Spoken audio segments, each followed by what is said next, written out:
स्वस्ति श्री गुरुभ्यो नमः हरि ओम श्री पूर्णबोधरुदे भगवत्पादा नामाय मातृमातृस्मृति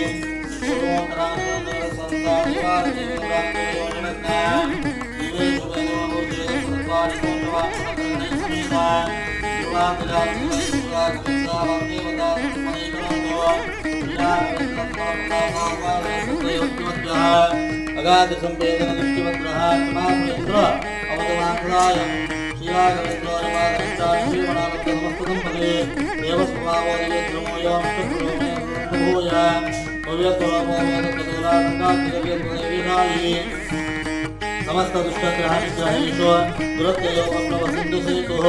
निरस्तदोषो निरवतिवेशः प्रत्यक्षमूकत्व निदानवासः विद्वत्परिज्ञेय महाविशेषो वाग्वैकरीनिश्चित भव्यशेषः संसारसम्पत्परि